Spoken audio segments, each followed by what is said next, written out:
Hi, thank you for clicking on the video and I hope everyone is doing really well. Are you ever just, reading a book and you get to a point and you think, oh my gosh, there's a diet here. I can make a living off spreading this message of this diet.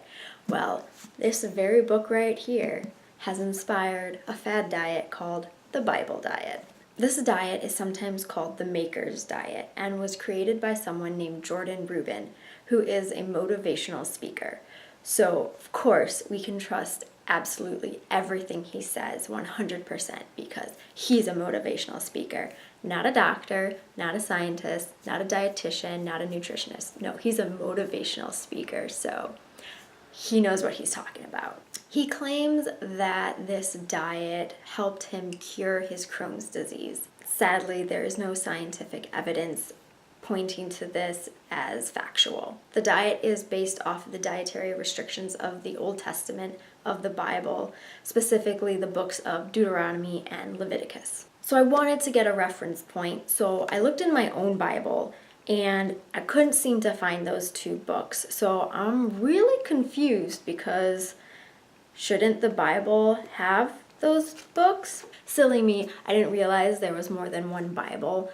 Anyway, back to the diet on hand.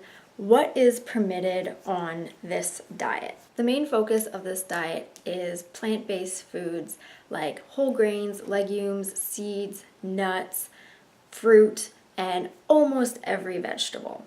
Only certain types of meat are part of this diet, such as fish, beef, wild game, turkey, and chicken. So the healthy ones. And lucky for us desert dwellers, but grasshoppers, locusts, and crickets are allowed.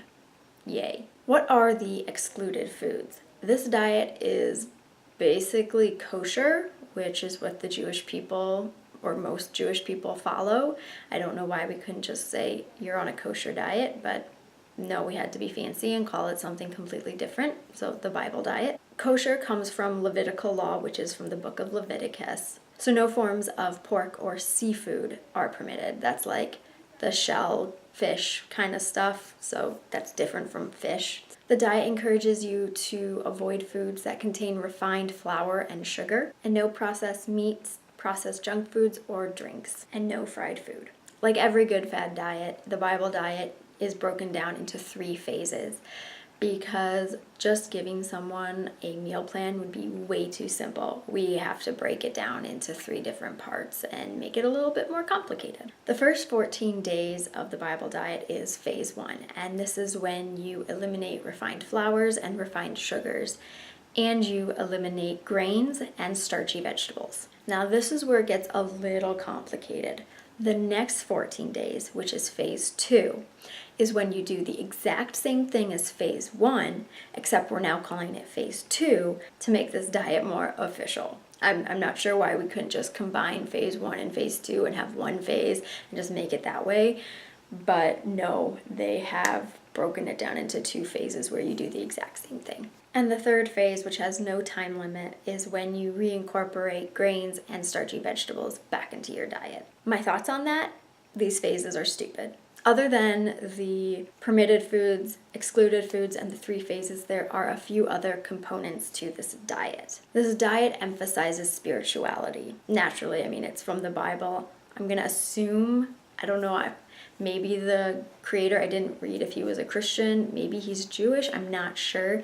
But if you're going to follow a diet from the Bible, you got to know that faith and religion is going to come along with it. Dieters are encouraged to say prayers of gratitude and repentance at the beginning and end of every day. An example of this could be something like, thank you for giving me another day of dieting, and I am so sorry that I am so obsessed with dieting. Amen. And the practice of fasting is encouraged once a week, which means that dieters are on a liquid diet for most of the day, and then at the end of the day, they are allowed one actual solid meal.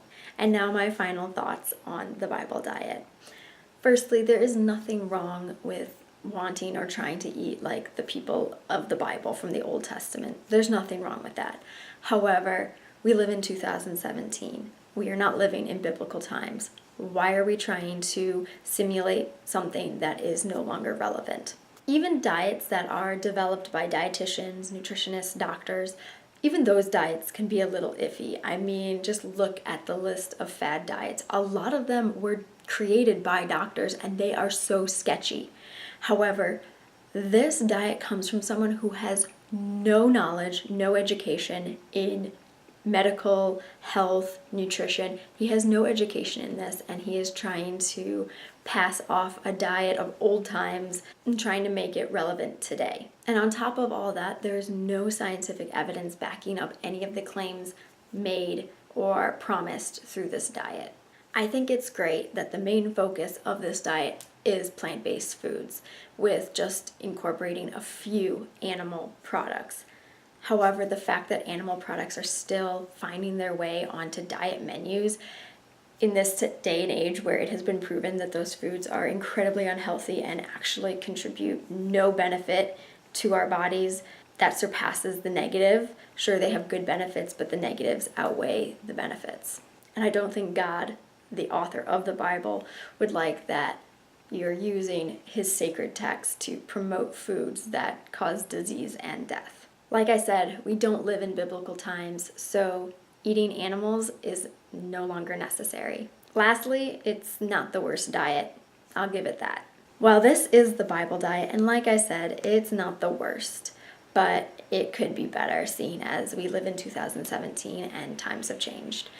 Thank you so much for clicking on the video. I hope you enjoyed it. I hope you learned something. If you did, please give it a like.